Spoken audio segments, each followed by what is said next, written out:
आप सभी का खैर मकदम है आपके अपने channel chalk and Juster academy पे। और आज हम लोग बात करेंगे DSSB TGT को लेके। जैसे कि आपको मालूम होगा कि 12 अगस्त 2022 को आपका मास डॉक्यूमेंट वेरिफिकेशन हुआ है कंबाइंड त्यागराज स्पोर्ट कॉम्प्लेक्स में न्यू दिल्ली में। जिन बच्चों ने DSSB का पेपर दिया था उन बच्चों को डॉक्यूमेंट वेरिफिकेशन के लिए बुलाया गया। किसी का टाइमिंग 9 बजे से था, किसी का 11 से था और किसी बच्चों का 2 बजे से था। वो अलग अलग कैटेगरीज में या कह सकते हैं वो अलग अलग सब्जेक्ट के बच्चों को जो है वो बुलाया गया था। और वहाँ पर तकरीबन 114 या 15 टेबल लगी थी कि आप जाइए और उस पर अपना डॉक्यूमेंट वेरिफिकेशन कराइए। इस पर मैंने एक छोटा सा मिनी व्लॉग भी आप लोगों के लिए बना दिया है, क्योंकि आपको मालूम है गवर्नमेंट होता है तो वहाँ पे वीडियोस बनाने का थोड़ा इशू रहता है, इसलिए मैंने छोटा सा एक वीडियो बनाया था और वो आप लोगों ने देखा भी होगा। और वहाँ पे वीडियो बनाना भी अलाउ नहीं था, लेकिन फिर भी जो बच्चे मेहनत कर रहे हैं, जिन बच्चों का आने वाले वक्त में डॉक्यूमेंट वेरिफिकेशन होगा, हो सकता है उनसे आपको थोड़ा सा फ़ायदा मिल जाए।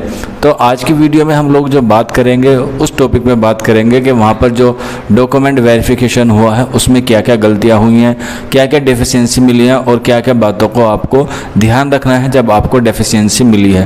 तो सबसे पहले हम बात करेंगे डॉक्यूमेंट वेरिफिकेशन को लेकर कि वहाँ पर जो ऑफिसर्स बैठे हुए थे उनको जो है नॉलेज कम थी डॉक्यूमेंट को रिगार्डिंग, क्योंकि वो छोटी छोटी बातों पे भी क्या दे रहे थे, डिफिशियंसी दे रहे थे। इंतज़ाम वहाँ के अच्छे थे, बच्चों को पहले जाके अपना वेरिफिकेशन कराना था। अगर आपके पास appointment of letter speed post से नहीं भेजा गया था, जो भेजा जाता है, तो आप अपना मेमोरेंडम का प्रिंट आउट निकलवा के लेके जा सकते हैं, वो वेरिफिकेशन करेंगे।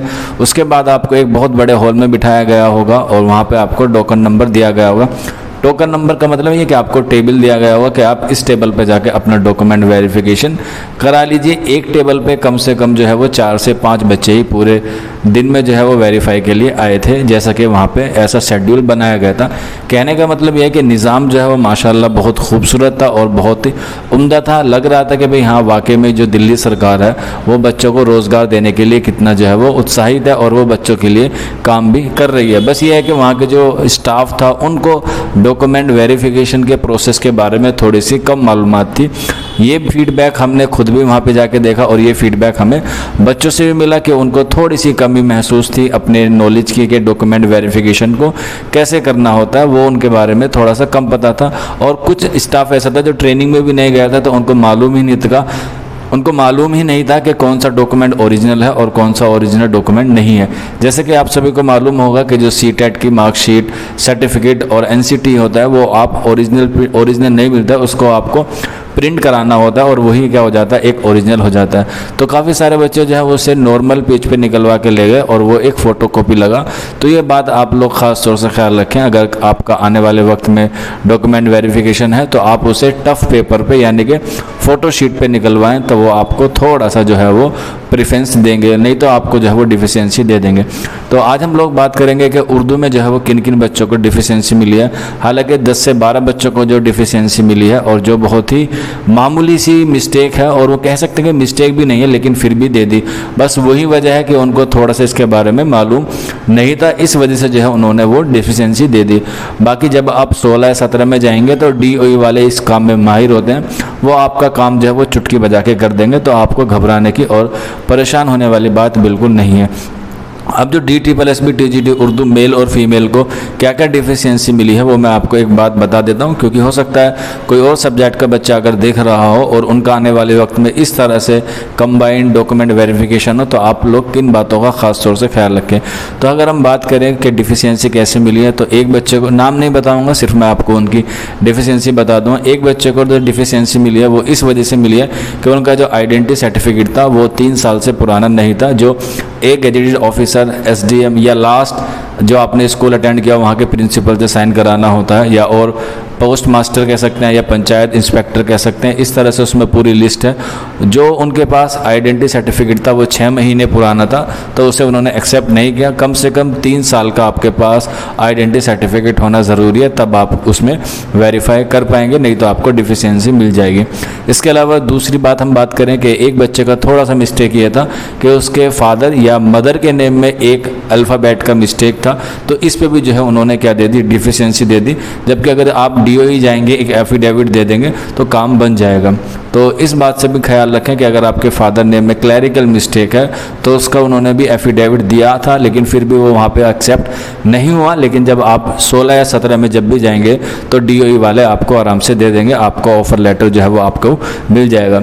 इसके अलावा एक फीमेल कैंडिडेट था, उसके पास OBC NCL का सर्टिफिकेट था, लेकिन वो लेटेस्ट नहीं था, बहुत पुराना था, इसलिए जो है वो उनको जो है क्या दे दी गई, डिफिशियंसी दे गई। वो दिल्ली से रहने वाली थी और उनका जो NCL है वो लेटेस्ट नहीं था, इसलिए उनको डिफिशियंसी देगी। वो बनवा के दोबारा जमा कर देंगे तो उनको जो है वो अपॉइंटमेंट ऑफ लेटर मिल जाएगा।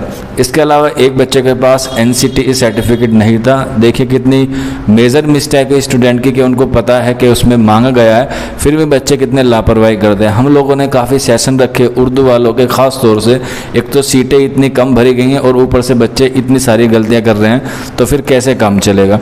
तो आप लोगों को हम लोगों ने बताया था कि कोई डाउट हो, कोई क्वेरी हो तो प्लीज़ आप कमेंट बॉक्स में पूछ लीजिएगा, या फिर आप हमारे व्हाट्सअप नंबर 9045220432 पे हमसे रब्ता कर लीजिएगा। लेकिन किसी भी तरह की कोई परेशानी आपको ना हो, ये हमारी इच्छा थी, ये हमारा काम था। लेकिन फिर भी कुछ बच्चों ने जो वो गलतियाँ की हैं, बहरहाल गलतियाँ की हैं तो उससे आपको सीखना भी ज़रूरी है।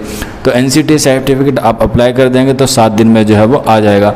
हालांकि इस बच्चे का जो NCTE सर्टिफिकेट है वो 10 मिनट बाद आ भी गया था, लेकिन तब तक उन्होंने डेफिशिएंसी जो है वो निकाल दी थी, तो इस वजह से इस बच्चे का जो है वो आने वाले वक्त में ईजिली हो जाएगा।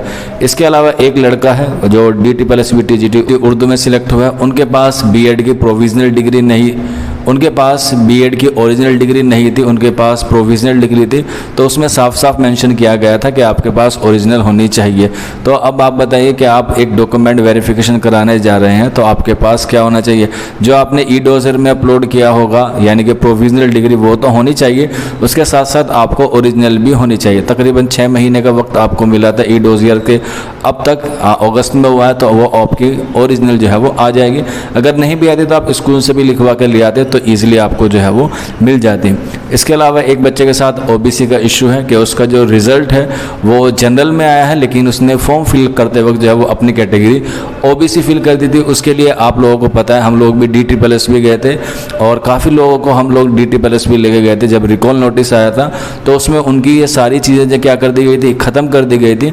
जब फाइनल रिकॉल आया तो उसका नाम मेंशन नहीं था रिकॉल नोटिस में, लेकिन जैसे ही 12 तारीख को वो गए तो उनसे मांगा गया OBC का सर्टिफिकेट। उस बच्चे ने सारी बात बताई, लेकिन फिर भी उसकी मानी नहीं गई कि मेरा सिलेक्शन एज अ जनरल हुआ है, आप मुझे एज अ जनरल कंसीडर कीजिए। और वो बच्चा जनरल की कट ऑफ को भी क्वालिफाइंग कर रहा था और OBC की भी को कर रहा था, क्योंकि उसने जब फॉर्म फिल किया था OBC के साथ साथ आउटसाइड दिल्ली भरा था, लेकिन फिर भी जो है वहाँ पर उनकी बात मानी नहीं गई। तो इसमें घबराने की और परेशान होने वाली बात बिल्कुल नहीं है।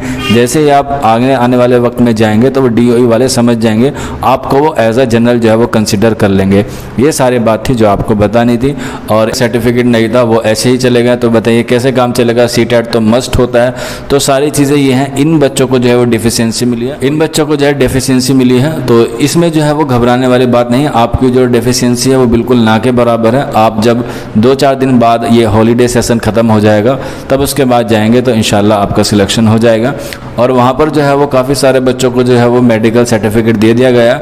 आपका जो उर्दू वाले बच्चे हैं मेल या फीमेल का, उनका लोकनायक दिल्ली गेट के पास उनका मेडिकल के लिए बुलाया गया है। आप जब जाएंगे तो आपको वहाँ से डेट दी जाएगी, किसी की 27 की दी गई है, किसी की 28, 29, 30 तक जो है वो, उससे पहले पहले आपको अपना मेडिकल जो है करा लेना है, क्योंकि ऐसा अनुमान है कि 16 अगस्त तक जो है वो आपकी ज्वाइनिंग दे दी जाएगी, या फिर उसके 1-2 दिन ऊपर नीचे हो सकता है। कंफर्म नहीं कह रहा हूँ, क्योंकि काफ़ी सारे लोग कहते हैं कि ये झूठ वीडियो बनाता है। जैसे आपको पता भी होगा, अभी पिछले हफ्ते मैंने जब DOE गया था तो मैंने कहा था कि आपका जो मेमोरेंडम है वो 1-2 दिन पहले आ जाएगा। तो काफ़ी ग्रुप में इस बात को लेके चर्चा हुई। ये बात हमें कल मालूम चली कि हमें इस बात से बताया जा रहा है कि ये धोखेबाज है, ये वीडियो बना रहा है, ये खिलवाड़ कर रहा है हमारे साथ। तो भाई मैं जब वहाँ गया था तो मैं एक एज ए स्टूडेंट गया था पूछने के भाई सर जो है वो कब तक आ जाएगा। जैसा उन्होंने हमें बताया मैंने वो वीडियो आप लोगों के सामने पेश कर दी, लेकिन वो वीडियो यूट्यूब पे अवेलेबल नहीं थी, वो हमारे अलग सोशल मीडिया प्लेटफॉर्म पे थी। और जो बच्चे जो हैं वो टेलीग्राम पे या व्हाट्सअप ग्रुप में ऐसी बातें करते हैं जो होते हैं वो सिर्फ व्हाट्सअप खेलते हैं और हकीकत में वो ग्राउंड लेवल पे कुछ नहीं करते। पहली बात तो ये है कि वो कुछ करना नहीं चाहते, और जो कुछ करता है तो उसको तनकीद की नज़र से देखते हैं। भाई आप भी DOE जाइए, आप भी DTPLSB जाइए, आपको पता चलेगा, आपका वक्त ज़ाया होगा, आपके पैसे लगेंगे, हमारा इसमें क्या फ़ायदा है। आपको पता है OBC इशू के लिए हम कई बार DTPLSB ऑफिस गए हैं, कई बार हम DOE ऑफिस गए हैं। अब जाहिर सी बात है उन्होंने मुझे बताया था तो मैंने आपको बता दिया, जैसे मैंने देखा वो मैंने आपको उस दिन बता दिया था। लेकिन काफ़ी सारे बच्चों को लगता है कि सारे यूट्यूबर जो हैं वो इस तरह के फेक न्यूज़ फैलाते हैं व्यूवर्स बढ़ाने के लिए। हमारा बिल्कुल कोई मकसद नहीं है। आपको हमारा वीडियो अच्छा लगता है आप लाइक कीजिए, आपको हमारी वीडियो पसंद नहीं आती है तो डिसलाइक कर दीजिएगा, कोई प्रॉब्लम नहीं। हम तो ये भी नहीं कहते कि अगर आपको हमारा चैनल ज़रूर सब्सक्राइब करना है, आपको अच्छा लगे सब्सक्राइब कीजिए, अगर नहीं लगता तो मत कीजिए। बाकी काफ़ी सारे बच्चे जब हम वहाँ पर 12 अगस्त को मिले थे तो काफ़ी सारे बच्चों का रिस्पांस अच्छा मिला और काफ़ी मुलाकात भी हुई, काफ़ी लोग मिठाई भी लेकर आए थे।